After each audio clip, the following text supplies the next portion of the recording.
पीएमएलएन कहाँ फंसी हुई है? पीएमएलएन क्या कर रही है? पीएमएलएन की एक गलती थी और वो गलती पीएमएलएन की सियासत को ख़त्म कर चुकी है।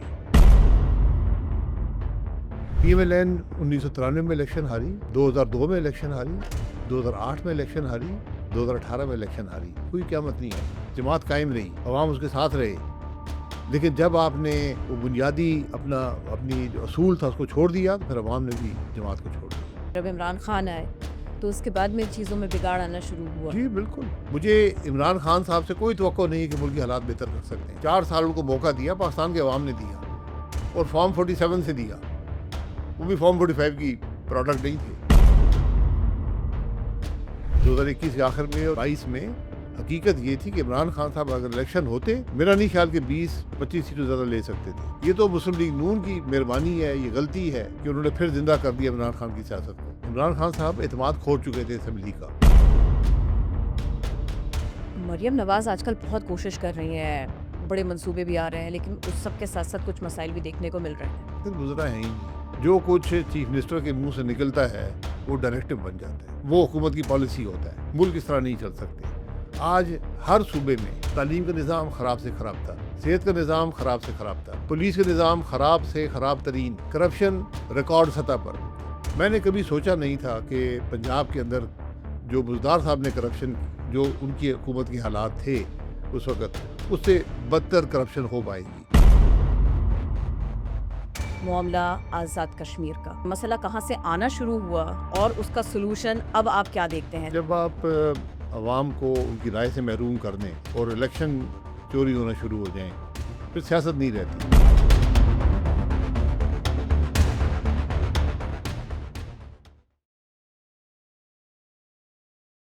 अस्सलामुअलैकुम, आई मीडिया के साथ मैं हूं किरण आफ्ताब। आज़ाद जम्मू कश्मीर में क्या चल रहा है? पाकिस्तान की दुखती रगें क्या क्या हैं?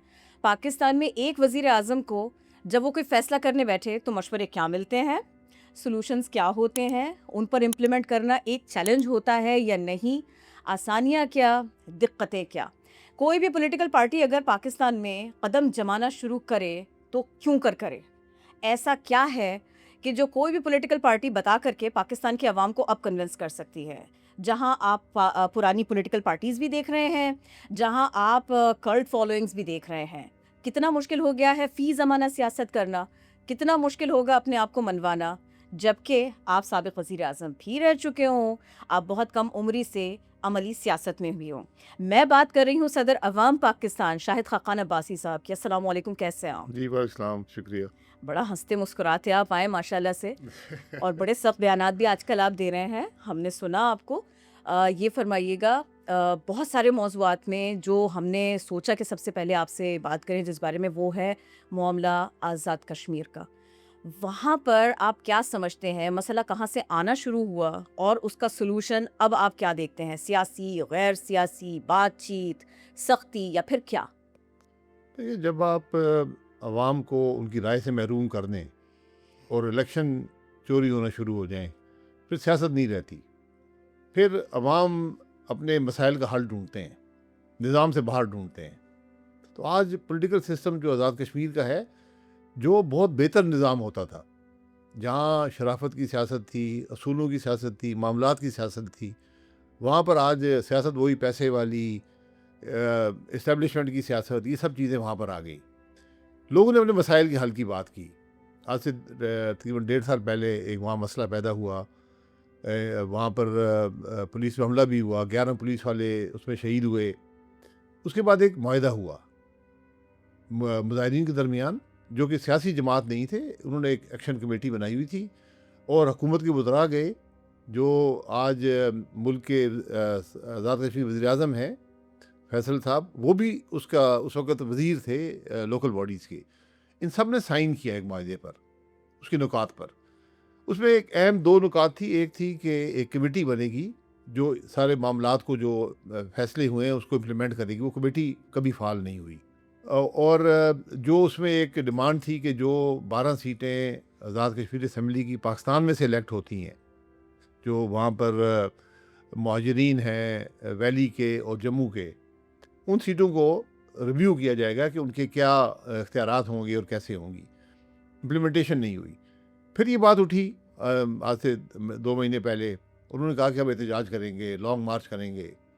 उसका जवाब बजाय बातचीत करने के गोली से दिया गया। मुजाहिरीन ने मार्च शुरू किया, उन पर फायरिंग हुई, आंसू गैस भी चली, और जो लोग वहाँ पर हलाक हुए, जिनकी तादाद पता नहीं है, तो कोई 30 बात करता है, कोई 40 करता है, उनमें से अक्सरियत जो थी वो मुजाहिरीन में नहीं थे, वो वहाँ पर आम शहरी थे। मुजाहिरीन की तरफ से भी इश्तियाल हुआ और अस्पताल के अंदर जाकर जो पुलिस के लोग ज़ख्मी हुए थे उन पर हमला हुआ और वहाँ पर 2 आदमी मज़ीद हलाक हुए। अब और जो मुजाहिरीन या जो शहरी हलाक हुए थे उनकी लाशें भी गायब हो गई, ज़ख्मी भी गायब हो गए, बहुत से लोग गिरफ़्तार हो गए। और वो दिन और आज का दिन है, वहाँ पर एक मुकम्मल तौर पर हड़ताल है पूरे आज़ाद कश्मीर में। ताऊ बट एक कोना है और यहाँ पर भिंबर, आप समझें भिंबर या मीरपुर, ये दूसरा कोना है। हर दुकान आज 5वां हफ्ता बंद है। इतनी सपोर्ट है इस एक्शन कमेटी को। हमारी ये कोशिश है कि मुज़ाकरात से मामला तय हो जाए। हमने कोशिश की वहाँ जाने की।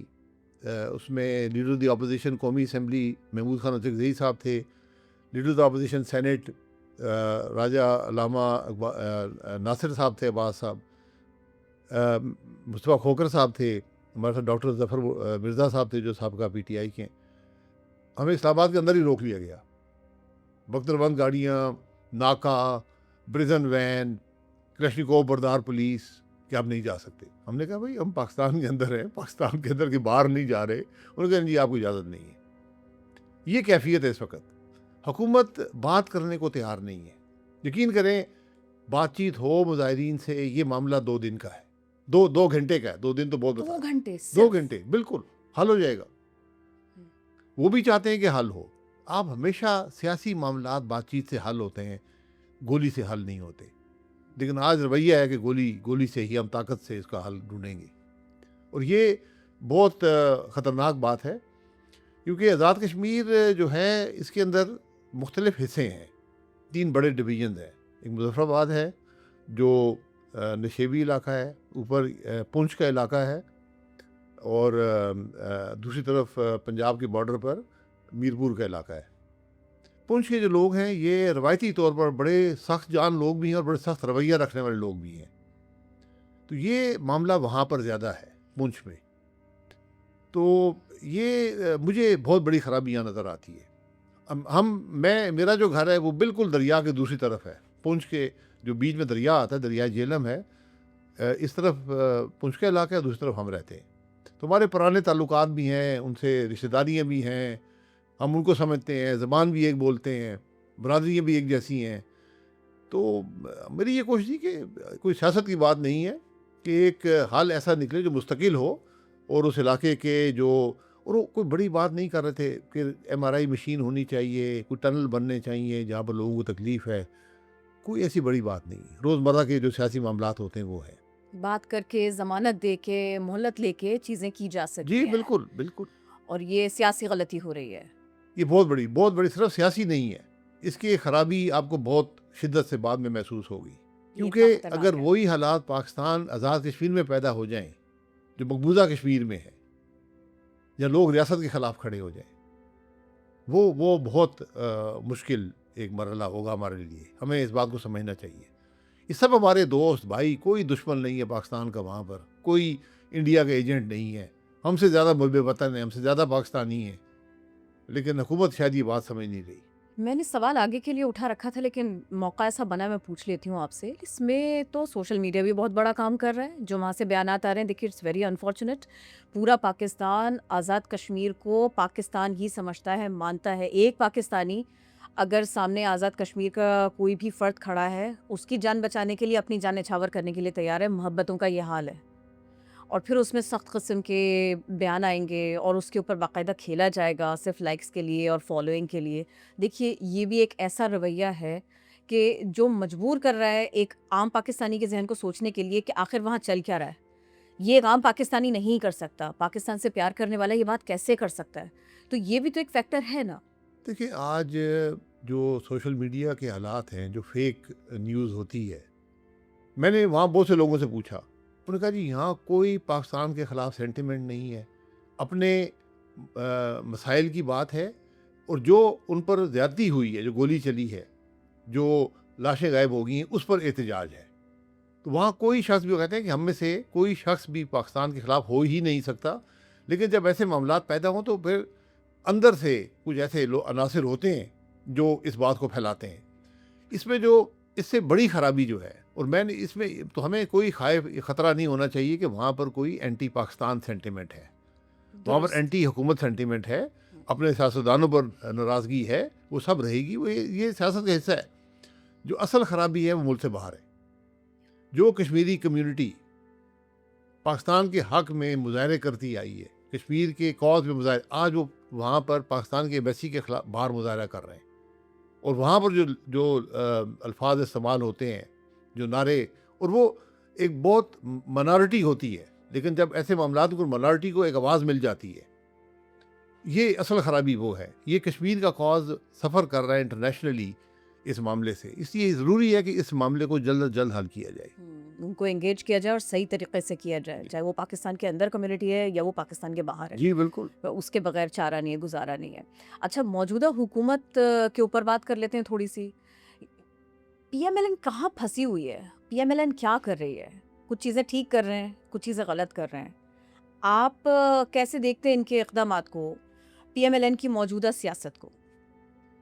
पीएमएलएन की एक गलती थी, और वो गलती पीएमएलएन की सियासत को ख़त्म कर चुकी है। जब आपने एक चोरी शुदा इलेक्शन का हिस्सा बन गए, आपने इक़्तिदार कबूल कर लिया, फिर आपकी सियासत नहीं रही। अवाम ने वाज़े तौर पर मुस्तरद किया सब बड़ी जमातों को, सब बड़ी सब जमातों को। पीपल्स पार्टी और पीएमएलएन को, सब वो भी जानते हैं, वो भी जानते हैं हकीकत क्या है। ये जो कुछ 8 फरवरी को है, मामूली बात नहीं थी। मुझे इमरान खान साहब से कोई तवक्को नहीं है कि मुल्क के हालात बेहतर कर सकते हैं, ये भी मैं आपको बता दूं। 4 साल उनको मौका दिया, पाकिस्तान के अवाम ने दिया, और फॉर्म 47 से दिया। वो भी फॉर्म 45 की प्रोडक्ट नहीं थे, 47 से ही आए थे, लेकिन उनको मौका मिला। 4 साल वो हुकूमत, एक फैसला नहीं है, एक पॉलिसी नहीं है, मुल्क की तरक्की नहीं है। मुल्क में जो खराबियाँ थी वो बढ़ती गईं। मुल्क का जो, हम कभी भी ये दावा नहीं कर सकते कि मुल्क तरक्की कर रहा था, लेकिन कम से कम कुछ मसाइल हल होते थे। जो खराबियों की रफ्तार थी बहुत कम थी, धीमी थी, वो बढ़ गई। मुल्क की तकरीबन आधी आबादी जो थी वो शरह गुर्बत से नीचे चली गई, ग्रोथ हुई नहीं, सीपैक ख़त्म हो गया। एक लंबी कहानी है नाकामियों की। लेकिन जब मुस्लिम लीग नून ने अपनी सियासत छोड़ी, वोट को इज़्ज़त दो को छोड़ा, इक़्तिदार को इज़्ज़त दी, लोगों ने उनको रिजेक्ट कर दिया। तो सियासत मुस्तकबिल की अब हमें मुझे नहीं लगता कि लोग वापस आएंगे उस पुरानी सियासत पर। आज लोग सवाल करते हैं कि मुल्क के हालात क्यों ख़राब हैं, मुस्तकबिल क्या है। नौजवान सवाल करता है, मुझे रोज़गार कब मिलेगा, मुझे कारोबार के मौके कब मिलेंगे, मुल्क कब तरक्की करेगा। हर शख्स ये सवाल कर रहा है, उसका जवाब किसी के पास नहीं है। आपके पास है? हमारे पास बिल्कुल जवाब है। अवाम पाकिस्तान के पास है? जी बिल्कुल जवाब है। हम हल है, और हल बड़ा वाज़ेह है। हल कोई ये अनोखी बात नहीं है, ये कोई पेचीदा बात नहीं है। ये दुनिया का आजमाया हुआ नुस्खा है कि सबसे पहले मुल्क में रूल ऑफ लॉ। जिस मुल्क में कानून की हुक्मरानी नहीं होगी, आइन का एहतराम नहीं होगा, मुल्क तरक्की नहीं कर सकता। एक ख़ानदान ज़ाब्ते के बगैर नहीं चलता। 25 करोड़ का मुल्क कैसे चल सकता है? ये बात हमें समझनी पड़ेगी कि पहला स्टेप है कि आपको मुल्क में रूल ऑफ लॉ कायम करना पड़ेगा। ये पहला स्टेप है। उसके बाद आपने पॉलिसीज़ देनी है, आपने रिफॉर्म करना है, वरना हम बिल्कुल आगे नहीं बढ़ पाएंगे। हम तो इतनी तेज़ी से ज़वाल पज़ीर हैं। हर रोज़ हर पाकिस्तानी, पिछले 15 साल से हर रोज़ गरीब हो रहा है। ये दुनिया में कोई ऐसा मुल्क नहीं जिसमें ये हालात हों, जबकि वो पहले से ज़्यादा मेहनत कर रहा है। जी पहले से ज़्यादा पैसे से ज़्यादा तकलीफ़ में है। तकलीफ हर शख्स तकलीफ़ में है।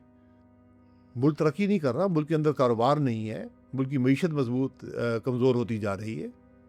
ये मामूली बातें नहीं हैं, हमने तो बड़ा मामूली लिया हुआ है। और सबसे बढ़कर हम सुनते आए थे, मुझे तकरीबन 40 साल हो गए सियासत में। मैं कोई पेशावर सियासत ना, हमारा ख़ानदान था ये इत्तेफाक की बात है कि यहाँ मैं बैठा हूँ आपके सामने, पूरी ज़िंदगी गुजर गई है सियासत में। हम सुनते थे अशराफिया कि एक एलीट कैप्चर है मुल्क में, अब वो और था, लेकिन उसकी असर बहुत कम था। अब मुल्क की हर पॉलिसी में एलीट कैप्चर आपको नज़र आता है। ना आप टैक्स लगा सकते हैं, वो टैक्स जो हर शख्स पर हो उसकी आमदन के मुताबिक। हम टैक्स लगाते हैं इनडायरेक्ट। आप अरबपति हैं, वही टैक्स आप पे लगेगा, या आप सबसे गुर्बत से नीचे हैं, वही टैक्स आपको अदा करना पड़ेगा। एलीट कैप्चर है मुल्क के अंदर, और ये जुल्म है। ये बहुत बड़ा जुल्म है। और पॉलिसीज़ में कैप्चर है। आज जिस सतह पे मुल्क में करप्शन है, मैंने कम से कम पिछले 40 साल में ये हालात नहीं देखे, और ख़राब होते गए। ये पिछले 15-20 साल में जो हालात पैदा हुए मुल्क में, ये बहुत गैर मामूली बात है, बहुत गैर मामूली ज़वाल है मुल्क के अंदर। और ये जो इदारों की प्राइवेटाइजेशन की बात है, स्पेशली हम पीआईए की बात करें, मरहलावार कर दिया, जी कर दिया। आपको लगता है ये बिल्कुल ठीक हुआ है, यही होना चाहिए था, इसके अलावा और कुछ नहीं हो सकता था, ये बेहतरीन हुआ है और इसका कोई फ़ायदा होगा पाकिस्तान को, पाकिस्तान की इकॉनमी को? नहीं, ये बिल्कुल ठीक हुआ है। हुकूमत कारोबार नहीं कर सकती। पाकिस्तान एक, मेरी नज़र में एक सक्सेस स्टोरी है प्राइवेटाइजेशन की। हमने हर चीज़ प्राइवेटाइज कर दी, बैंक कर दिए, सीमेंट कर दिया, फर्टिलाइज़र कर दिया, रोटी के प्लांट कर दिए। पाकिस्तान में तकरीबन 450 इंडस्ट्रीज हुकूमत के पास थी। कारें भी बनाते थे, बसें भी बनाते थे, सब प्राइवेटाइज हो गया। पीआईए और रेलवे आखिर में रह गए, और जो आपके डिस्कोज हैं, ये बड़े इदारे रह गए। पीआईए कोई तरीका, मैं पीआईए का खुद चेयरमैन रहा हूँ, और मैंने उस वक़्त भी हुकूमत को लिखा था। उस वक़्त पीआईए में कोई हम हुकूमत से कर्जा नहीं लेते थे, अपने मामला खुद चलाते थे उस वक़्त तक। लेकिन मैंने हुकूमत को लिखा था कि आप इसको प्राइवेटाइज़ कर दें, क्योंकि अब आ गया कंपटीशन, एमिरेट्स आ गया है और एयरलाइंस आ रही हैं। उस पीआईए कम्पीट नहीं कर सकेगा, क्योंकि हुकूमत के अंदर फैसला करने की सलाहियत नहीं होती। हुकूमत इदारे नहीं चला सकती। एयरलाइन तो सबसे कॉम्प्लिकेटेड बिजनेस है दुनिया का, आपको घंटों के हिसाब से फैसले करने होते हैं, वहाँ दिन या हफ्ते या महीने की बात नहीं है। हुकूमत का निज़ाम फैसले करने में बहुत देर लगाता है। तो मैंने कहा प्राइवेटाइज करते पर नुकसान होगा। वो दिन और आज का दिन, पीआईए जो है ये तकरीबन 6-7 अरब डॉलर का नुकसान मुल्क का कर चुका है। तो अब प्राइवेटाइज हो गया है, अब नुकसान वो प्राइवेट इदारा बर्दाश्त करेगा। हुकूमत को अपने तकरीबन 200 मिलियन डॉलर मिल गए, पीआईए के अंदर इन्वेस्टमेंट हो गई है। हालांकि मैं उस ट्रांजैक्शन की स्ट्रक्चर से एग्री नहीं करता। आपको सिंपली आप कहते जी ये पीआईए है, ये उसके अंदर हमने बिल्डिंग्स छोड़ी हैं, जो भी छोड़ा है, आप उसकी एक रकम बता दें कितनी रकम देंगे। सारी पाकिस्तान की प्राइवेटाइजेशन ये हुई। हाँ, कॉम्प्लेक्स, बड़ी कॉम्प्लिकेटेड प्राइवेटाइजेशन हुई, लेकिन हो गई। अब हुकूमत उस नुकसान से निकल चुकी है।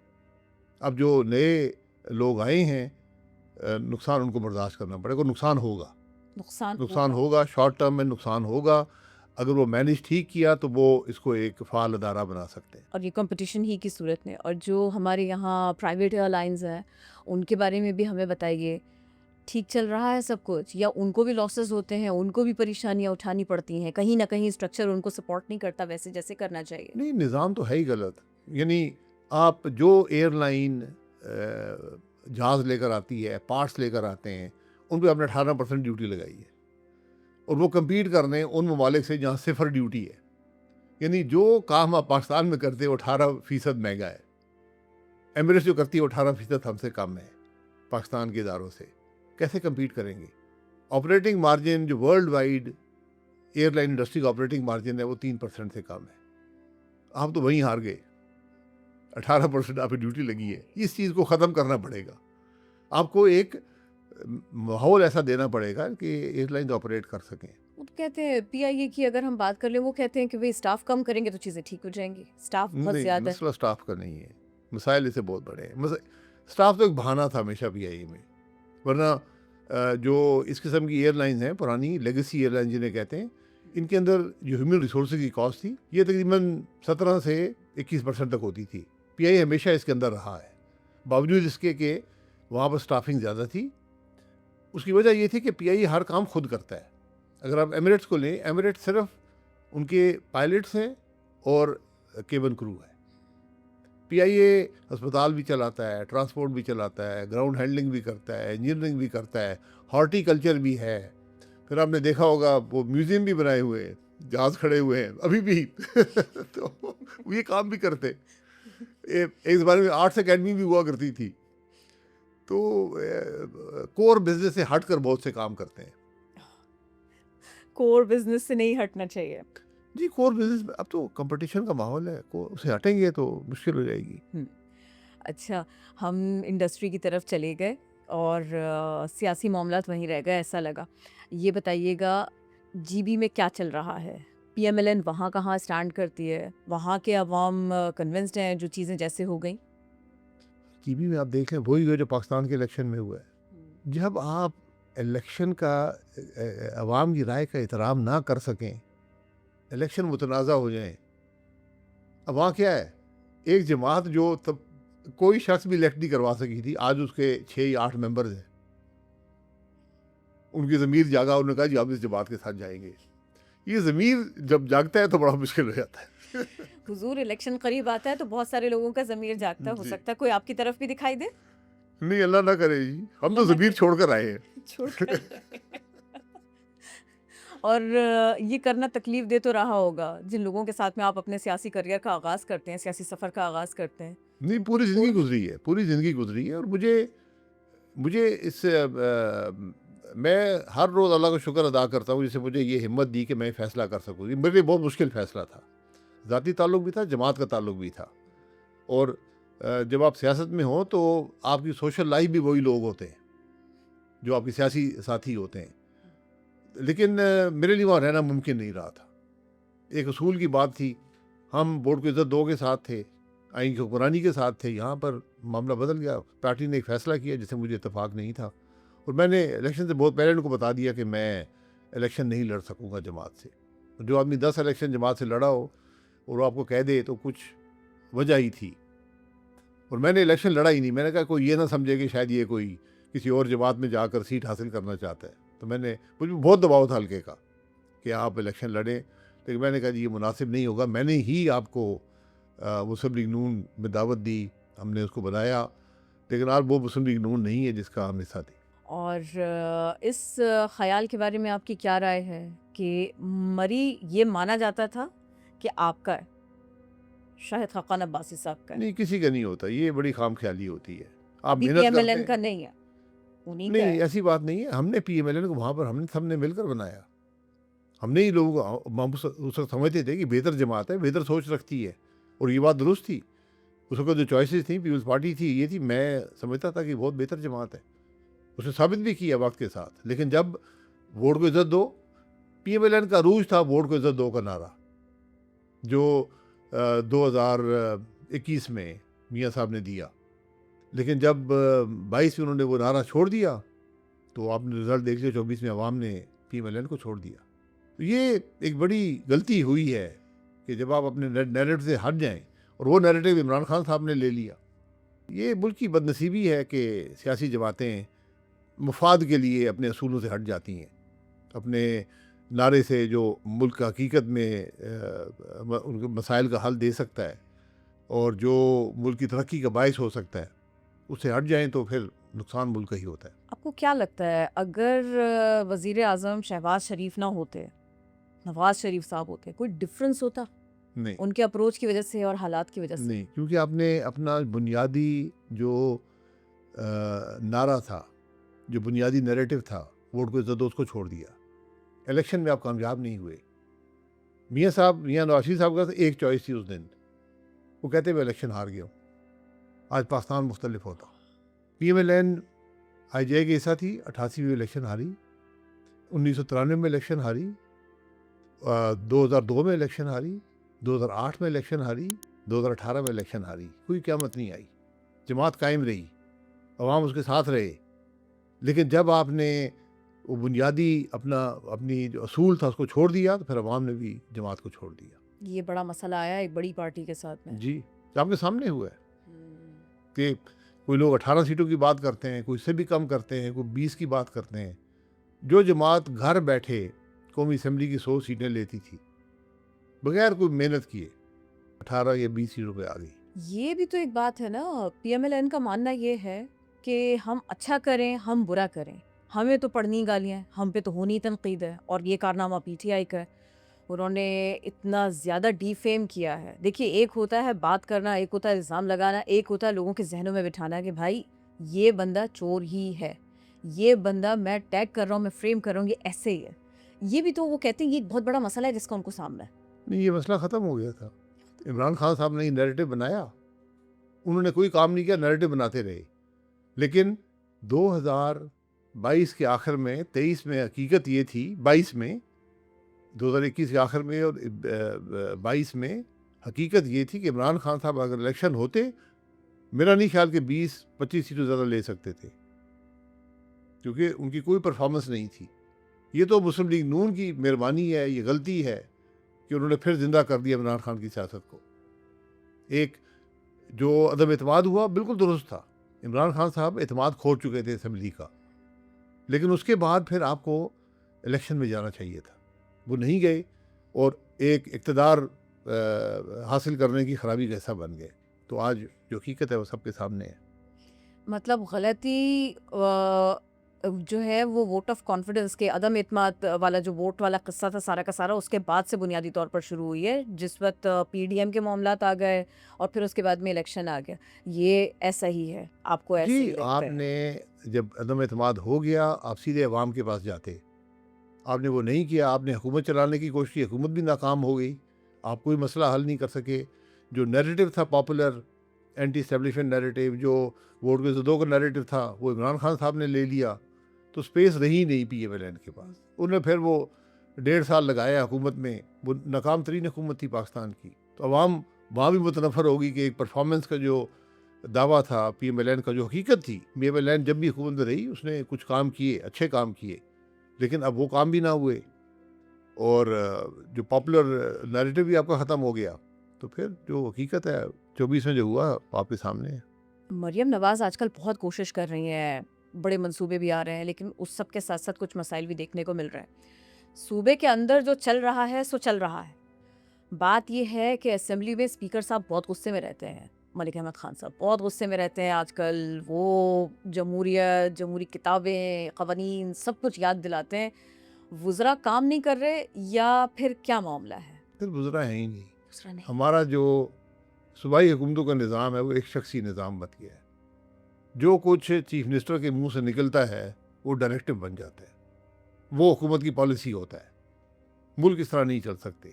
आज हर सूबे में तालीम का निज़ाम ख़राब से ख़राब तर, सेहत का निज़ाम ख़राब से ख़राब तर, पुलिस का निज़ाम ख़राब से ख़राब तरीन। आज पाकिस्तान पुलिस स्टेट बना हुआ है, इंतज़ामिया बदतरीन, करप्शन रिकॉर्ड सतह पर। मैंने कभी सोचा नहीं था कि पंजाब के अंदर जो बुज़दार साहब ने करप्शन, जो उनकी हुकूमत के हालात थे उस वक़्त, उससे बदतर करप्शन हो पाएगी।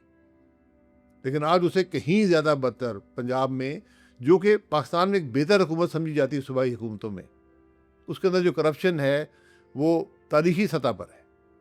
सिंध में भी तारीख़ी सतह पर है, बलूचिस्तान में भी तारीख़ी सतह पर है, खैबर पख्तूनख्वा में भी तारीख़ी सतह पर है। तो ये वो तमाम तीनों पाकिस्तान की बड़ी जमातें जो हैं, उन्होंने अपने हुक्मरानी से साबित किया है कि ना वो मसाइल को समझ सकते हैं, ना हुकूमत चला सकते हैं, ना करप्शन को ख़त्म कर सकते हैं। ये आपके सामने आज भी सब हुकूमत कर रहे हैं। और बतौर वज़ीर आज़म कुछ फ़ैसले बड़े सख्त होते हैं, लेने पड़ जाते हैं। कुछ फ़ैसले ऐसे होते हैं जो आप कर नहीं पाते हैं। आपके बाद में काकड़ साहब भी आ गए, फिर शहबाज शरीफ साहब भी आ गए, मामलात आगे चलते रहे। आप ये बताइए, आपके लिए ज़्यादा चैलेंजिंग थी सूरत हाल बतौर वज़ीर आज़म, या फिर आज के लोगों के लिए, इन तमाम साहिबान के लिए ज़्यादा दिक्कतें हैं, या आप कुछ बेहतर कर पाए थे और ये वो भी नहीं कर पा रहे? नहीं, देखिए, मैं वज़ीर आज़म इलेक्ट नहीं हुआ था, हमारी हुकूमत थी, मैं उसमें वज़ीर था, मियाँ नवाज़ शरीफ साहब की हुकूमत थी। तो मैं जब हुकूमत में प्राइम मिनिस्टर बना, वो जो मेरी जमात ने बनाया, काम किए, पूरा एजेंडा मुकम्मल किया, मुल्क के अंदर आइनी तरामीम की, रिफॉर्म किए। टैक्स का रिफॉर्म बहुत बड़ा रिफॉर्म था। हमने फाइनेंस बिल पास किया, हालांकि हमें ज़रूरत नहीं थी, हमारा काम नहीं था, लेकिन मैंने कहा कि एक डायरेक्शन हम दे देते हैं मुल्क को। तो मेरे पास कोई ऐसा मुश्किल नहीं थी। हमने एक रिलेशनशिप कायम की फ़ौज के साथ, उनका एक असर है, लेकिन बराबरी की बुनियाद पर। असूलों की बुनियाद पर, सलाहियत की बुनियाद पर। और जो कुछ भी उनके साथ बातचीत हुई वो टेबल पर हुई, एनएससी के टेबल पर फैसले हुए, उसके मुताबिक मुल्क चलता रहा। तो ये अगर कोई वज़ीर-ए-आज़म कहता है कि मेरे पास इख्तियार नहीं था, मुझे काम नहीं करने दिया गया, मैं इससे इत्तेफाक नहीं कर सकता। आपको काम नहीं करने दिया जा रहा या आप में सलाहियत नहीं है, इस्तीफ़ा दें और घर जाएँ, मुल्क का वक्त मत ज़ाया करें। और चीज़ें बेहतरी की तरफ थीं, लेकिन जब पीटीआई आई है, जब इमरान खान आए, तो उसके बाद में चीज़ों में बिगाड़ आना शुरू हुआ। जी, बिल्कुल, क्योंकि इमरान खान साहब की वही कैफ़ियत थी, फ़ॉर्म 47। इमरान खान साहब फ़ॉर्म 45 से नहीं आए थे, लेकिन उनको हुकूमत मिल गई, चलें अब हालात बेहतर कर दें। लेकिन हालात बेहतर हो नहीं सकते, क्योंकि इन ओहदों पर जिस बात की सबसे बड़ी ज़रूरत होती है, उसको कहते हैं मॉरल अथॉरिटी। अगर आपके पास मॉरल अथॉरिटी नहीं है, कुदरत का निज़ाम है, आपको ख़राबी नज़र नहीं आएगी। ये इमरान खान साहब की कैफ़ियत है, ये कैफ़ियत आज भी है। जब आप अवाम के वोट से मुंतखब नहीं हुए, आप उस कुर्सी पर बैठे हैं जो आपकी नहीं है, फिर कुदरत भी मामले में मुदाखलत करती है। और कोई आपको पॉसिबिलिटीज़ नज़र आती हैं, कोई इम्कानात नज़र आते हैं कि कहीं न कहीं कुछ न कुछ पाकिस्तान में करेक्शन की तरफ जा रहा है? कहीं न कहीं आम आदमी के लिए कहीं न कहीं कोई स्टेप्स ऐसे लिए जा रहे हैं कि जिसमें एक आम आदमी के लिए कहीं कोई सुकून होगा, थोड़ी तसल्ली होगी, एंड ऑफ द टनल थोड़ी लाइट होगी? मेरी ख्वाहिश है कि मैं ये बात कह सकूँ कि हाँ, ये लाइट है, ये लाइट नहीं है। ना फ़िक्र है, ना सोच है, ना सलाहियत है, ना काबिलियत है। कैसे होगा? ना आप निज़ाम में यकीन रखते हैं, ना मुल्क में रूल ऑफ लॉ है, ना कोई पॉलिसी है, ना कोई डायरेक्शन है। मईशत कमज़ोर से कमज़ोरतर होती जा रही है, लोग गरीब से गरीबतर होते जा रहे हैं। हर शख्स परेशानी का इज़हार करता है। आप किसी महफ़िल में चले जाएँ, आप हर शख्स आज नौजवान जो है मायूस है मुल्क के मुस्तकबिल से, बाहर जा रहा है। 15 लाख लोग पिछले साल बाहर चले गए, इस साल उसमें भी ज़्यादा जाएंगे, और हम इस बात पर खुश हैं कि वो वहाँ से रेमिटेंस भेज रहे हैं, हम उसमें गुजारा कर रहे हैं। आज हमारा मुल्क बैरून मुल्क पाकिस्तानियों के भेजे हुए पैसे पे चल रहा है। 42 अरब डॉलर मेरे ख्याल है पिछले साल उन्होंने भेजा है। हमारे जो हम 25 करोड़ यहाँ बैठे हैं, हमने जो कुल एक्सपोर्ट किया है वो 32 अरब है, और ये मैं फॉर्मल जो सिस्टम से आया है वो 42 अरब डॉलर है। इनफॉर्मली तकरीबन इससे भी कुछ ज़्यादा आता है। और इन सारे हालात में तो फिर बिजली इतनी महंगी रहेगी या शायद इससे भी ऊपर चली जाएगी, और पेट्रोल तो आपके काबू आएगा नहीं, मतलब आम आदमी मजीद सफ़र ही कर रहा है।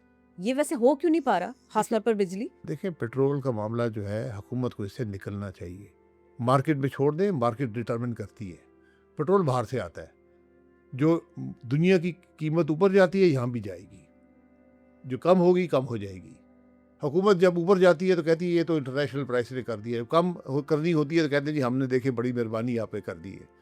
इस वक्त इनडायरेक्ट टैक्सेशन की ये हद है कि 150 रुपये से ज़्यादा फ़ी लीटर, जब आप 1 लीटर डालते हैं 150 हुकूमत को देते हैं, तो 150 ज़रबे 22 अरब लीटर साल का इस्तेमाल होता है। हिसाब लगा लें कि कितना पैसा अवाम की जेब से हुकूमत सिर्फ इस मद में लेती है। ये वो ख़राबी है। बिजली की कीमत, बिजली डॉलरों में है, लगी भी डॉलरों में है, उसकी फ्यूल भी डॉलरों में आता है। अगर रुपया कमज़ोर होगा बिजली महंगी हो जाएगी, मईशत कमज़ोर होगी बिजली महंगी हो जाएगी, क्योंकि बिजली इस्तेमाल नहीं होगी। आपने बिजली लगाई है एक सर्टन ग्रोथ की बुनियाद पर, क्योंकि बिजली एक दिन में नहीं लगती, आपको लगानी पड़ती है कि आप देखें कि हमारा मुल्क कितना ग्रो करेगा, उसके हिसाब से बिजली, हमने बिजली लगाई लेकिन इकॉनमी बजाय ग्रो करने के कम हो गई। जब कीमतें बढ़ी, पाकिस्तान के अवाम ने मुल्क में एक इनकलाब अपने पैसे से बर्पा कर दिया कि कोई 25,000 मेगावाट की बात करता है, कोई 30 की करता है, कोई 40 की करता है, 50,000 मेगावाट तक के नंबर हैं कि सोलर पावर पाकिस्तान के अवाम ने अपने पैसे से लगाई इस मुल्क में। तो अब और भी जो हुकूमत की बिजली लगी हुई है, उससे जो बिजली ले रहे हैं वो और कम होती जा रही है। जब वो इस्तेमाल कम होता है तो जो फिक्स कॉस्ट है वो कम यूनिट पर स्प्रेड होती है और बिजली की कीमत बढ़ जाती है। ये एक बड़े मुश्किल साइकिल में फंस गए हैं। हर मामले का हल मौजूद है, लेकिन आपको मेहनत करनी पड़ेगी। बिजली कंपनीज तो फिर भी, लेकिन आप ये नहीं कह सकते ना कि वो बिल्कुल ठीक काम कर रहे हैं, बहुत अच्छा कर रहे हैं, बिल्कुल जस्टिफाइड है। परेशान तो उन्होंने भी सारिफ को किया ना, मजलूम बहरहाल सारिफ ही है ना। नहीं, आखिर सारिफ ही पैसे दे रहे हैं, खर्चा सारिफ ही कर रहा है। कंपनी के अपने मामलात हैं। कंपनियां मैं फिर हुकूमत के निज़ाम के अंदर रहकर आप नहीं चला सकते। ये मार्केट में ये सर्कुलर डेट आपने सुना होगा। अभी तक सर्कुलर डेट का जो असर है, जैसे कि तकरीबन 4000 अरब के करीब पहुंच गया है, ये अभी तक सारिफ ने अदा नहीं किया। इसका असर सारिफ पे नहीं गया हुआ। ये वो कंपनियों का लॉस है जो अभी तक हुकूमत खुद बर्दाश्त किए हुए है। तो अगर ये भी अवाम पे डाल दें तो वो कंपनियां जब तक आप प्राइवेटाइज नहीं करेंगे डिस्ट्रीब्यूशन कंपनीज को, मामला आगे नहीं बढ़ेगा। पॉलिसी को नहीं बदलेंगे तो मामला आगे नहीं बढ़ेगा। ये बड़े मुश्किल फैसले कर कर तकलीफ बर्दाश्त करके आप ये मामला हल करेंगे। और आप हुकूमत से वो हल्की सी खुशी भी छीने ले रहे हैं ना कि वज़ीर आज़म आएंगे और बताएंगे कि हमने इतने पैसे, इतने रुपए कम कर दिए। आपको लगता है तो बिल्कुल ही सिस्टम उठाओ और फेंक दो, दूसरी तरफ दे दो, निकल आओ इस सब से। जी, मैं ये हमेशा ऐलान का हक भी आप उनसे ले रहे हैं। मैं बिल्कुल लेना चाहता हूँ। उनका इसमें कोई कंट्रीब्यूशन नहीं है, कंट्रीब्यूशन ही नहीं। ना बढ़ने में है ना कम होने में है। हाय। उनकी कंट्रीब्यूशन सिर्फ टैक्स की हद तक है, कितना आप पेट्रोलियम लेवी लगाते हैं। ये लेवी 10 रुपये हुआ करती थी, आज ये 150 रुपया फी लीटर से ज़्यादा है। और टैक्स कलेक्शन भी हुकूमत से होनी नहीं है, इदारे से होनी नहीं है, लेकिन वो इदारा मुसलसल जो है ना वो फैसिलिटेशन मांगता रहता है और उस पर काम भी करता रहता है। नहीं, टैक्स ये भी तो कलेक्शन देखें। जिस मुल्क में मईशत कमज़ोर होती जा रही हो, लोग गरीब होते जा रहे हो, और आम आदमी उसमें ही आप दे रहा है। टैक्स कैसे बढ़ाएंगे? इस साल भी आपने 7000 अरब के नए टैक्स लगा दिए, उसके बाद 7000 अरब का नया कर्जा ले लिया। ये हमारी हकीकत है। अगले साल सूद, इस 7000 अरब पे इजाफी सूद अदा करना पड़ेगा, तो फिर आप और टैक्स लगाएंगे। ये निज़ाम अब नहीं चल रहा, ये ख़त्म हो चुका है। और हुकूमत जो कहती है कि हम अपने अखराजात कम कर रहे हैं, ये कर रहे हैं। हुकूमत ने जब ये जंग शुरू हुई ईरान अमेरिका वाली, तो उन्होंने एक कहा जी हम कफ़ायत शारी ऑस्टेरिटी मेजर्स ले रहे हैं। उस ऑस्टेरिटी मेजर्स के बाद हुकूमत के अखराजात 150 अरब रुपया बढ़ गए। तो मैंने कहा मैं कि जब मेहरबानी करें ये ऑस्टेरिटी मेजर्स मत ले। बहुत महंगे पड़ हाँ, रहे हैं। ये 150 अरब रुपए के पड़े। तो ये हमारी हालत है। हम हुकूमत आज तक अपने अखराजात कम नहीं कर सकी। कितना मुश्किल है ये। बात रवैये की है। आप ये देख लें, असेंबली के मेंबरान ने अपनी कीमतें 3 से 5 गुना बढ़ा ली है, 3 से 5 गुना पिछले 5 साल में।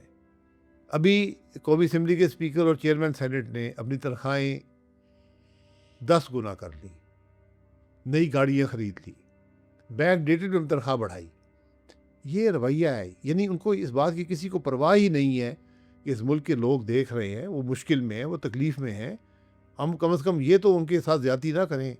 ये वो जो ज़ख्म पर नमक छिड़कने वाली बात है। ये आज कैफियत है कि हुक्मरानों का एक जो ताल्लुक़ था अवाम से, वो ख़त्म हो चुका है। और वो जो सरकारी गाड़ियाँ आ रही होती हैं, जा रही होती हैं, उसको पब्लिक बाकायदा देख रही होती है कि नई गाड़ी है, इसमें नंबर प्लेट ये वाली लगी हुई है और इसमें पेट्रोल भी हमारा ही है। नहीं, अब हमने इनको जहाज़ फ्री भी में लेने देना है। शुरू कर दी। गाड़ी तो छोटी बात थी, हमने जहाज़ लेने शुरू लोग गरीब होते जा रहे, हुक्मरान जहाज़ खरीद रहे। लेकिन जान की अहमियत है, वक्त की अहमियत है, मनसब की वजह से ये सब करना पड़ता है।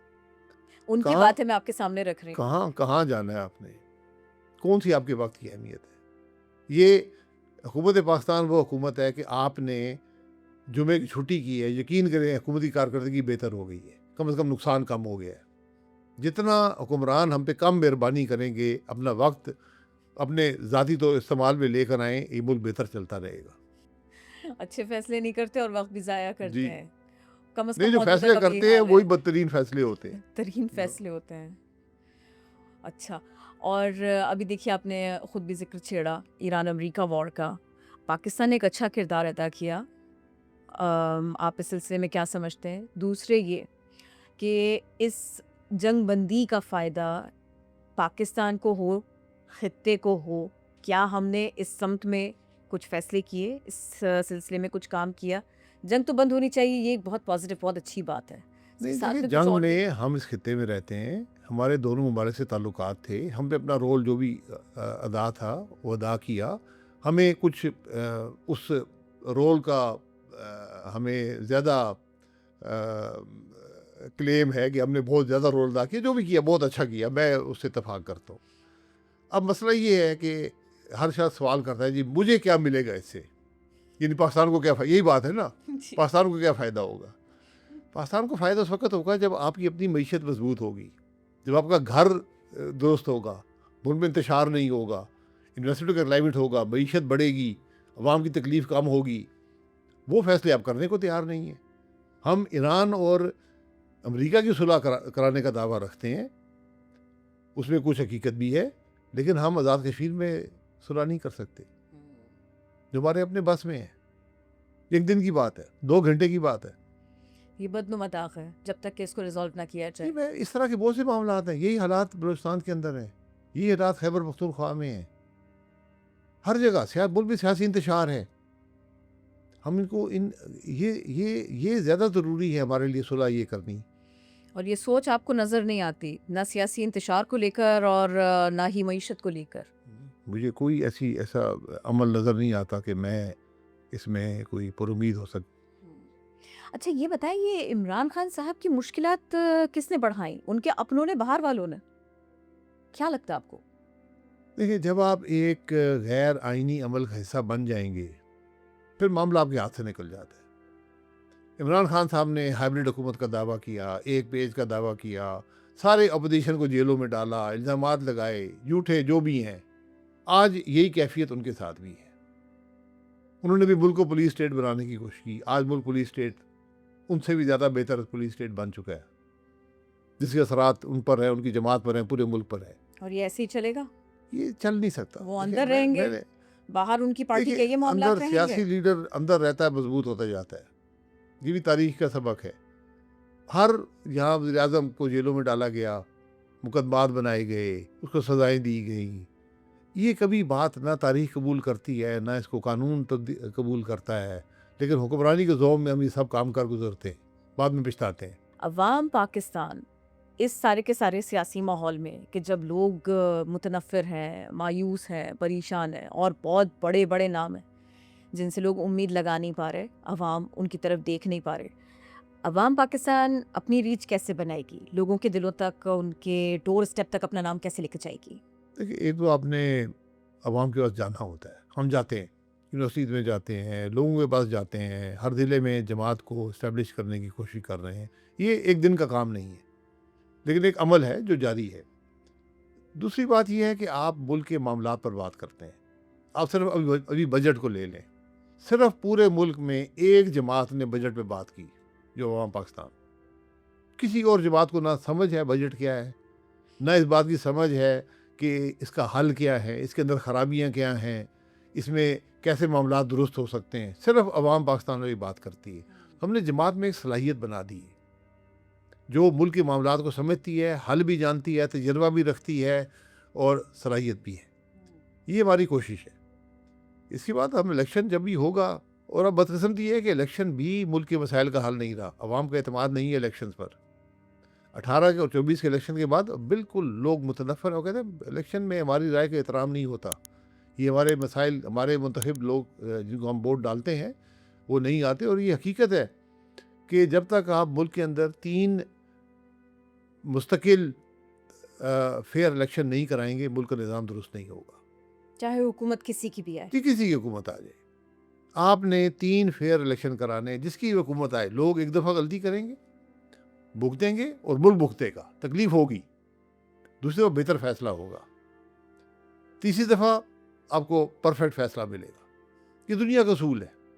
ये वो मामला है जो आज से पिछले 78 साल के हमें ये सफ़र तय करना था, हम नहीं कर सके, क्योंकि हमने मुल्क का पहला इलेक्शन जो कराया मुल्क के अंदर, वो तकरीबन 23 साल के बाद कराया। पाकिस्तान बनने के 23 साल में इलेक्शन ही नहीं हुए। उसके बाद से जो इलेक्शन हुआ है वो मुतनाज़ा है। तो जो पहला इलेक्शन कराया, उसके रिज़ल्ट ना मानने की, नताइज ना मानने की सूरत में मुल्क टूट गया। ये हमारे मुल्क की हकीकत है। जिसने पहला आइन बनाया, 26 साल के बाद पहला आइन बना, जिस जमात ने बनाया, पहले इलेक्शन में धांधली उन्होंने खुद कर ली।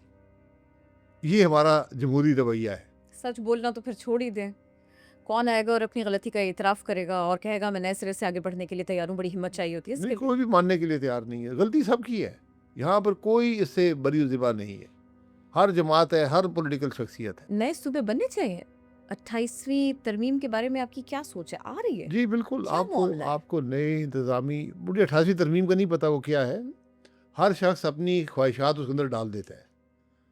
जिसके ज़हन में वो सूबे बनाने को कहते हैं सूबे 28वीं तरमीम में आ रहे हैं, जिसको लोकल गवर्नमेंट चाहिए तो कहती है लोकल गवर्नमेंट आएगी 28वीं तरमीम में, जिसको डैम बनाने को कहती है डैम आएंगे तो ये हकीकत ये है कि ये हुकूमतों का निज़ाम नाकाम हो गया है। वफाक और सूबों का रिश्ता जो है, चाहे वो फाइनेंशियल रिश्ता हो चाहे वो इंतज़ामी हो, वो ख़त्म हो चुका है। इसलिए अवाम को सोचना पड़ेगा कि इसका हल क्या है। मैं छोटे सूबों को हल समझता हूँ, लेकिन अवाम की तहफ़्फ़ुज़ात दूर करके। हर जगह तहफ़्फ़ुज़ात हैं, कराची में भी तहफ़्फ़ुज़ात हैं, सिंध के दीगर इलाकों में तहफ़्फ़ुज़ात हैं, पंजाब के कुछ इलाकों में तहफ़्फ़ुज़ात हैं, केपी के अंदर भी तहफ़्फ़ुज़ात हैं, बलूचिस्तान के अंदर भी तहफ़्फ़ुज़ात हैं।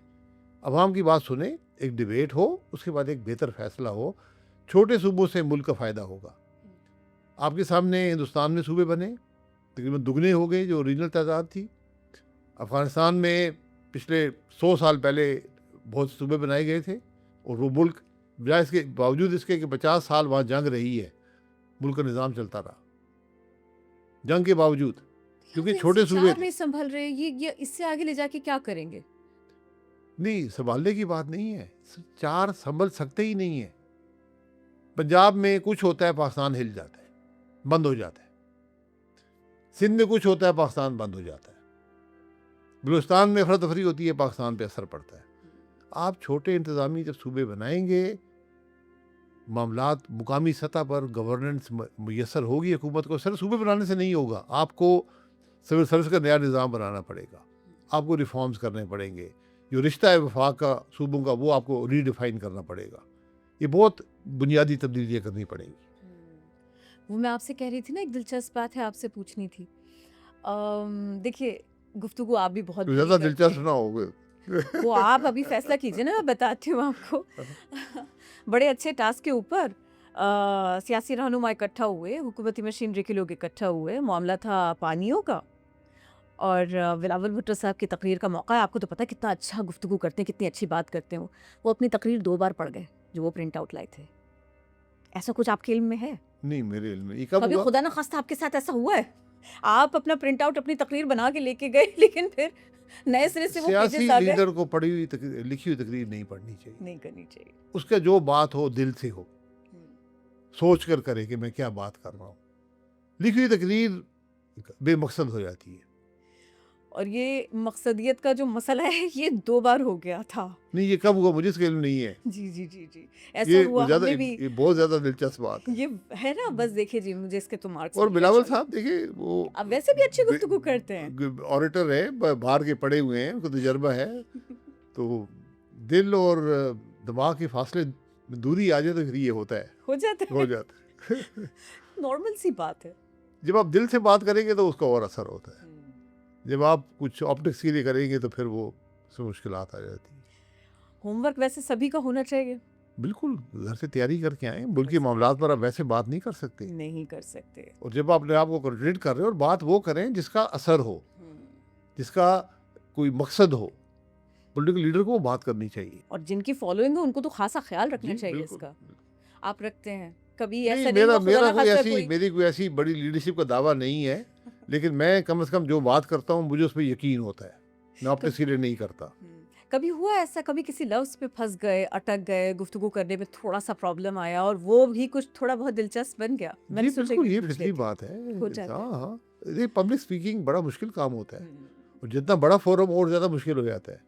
चाहे आप जितना भी तजर्बा हो, लेकिन जब आपने एक बामकसद बात करनी है तो फिर आपकी तैयारी भी होनी चाहिए। फिर आपका ज़हन और जो कल्ब है वो एक सिमत में होना चाहिए। मुझे ये बताइए कि पाकिस्तान के पानियों पर भारत की मैली नज़र है और पाकिस्तान ने इस सिलसिले में थोड़ी-सी वर्किंग भी शुरू की है।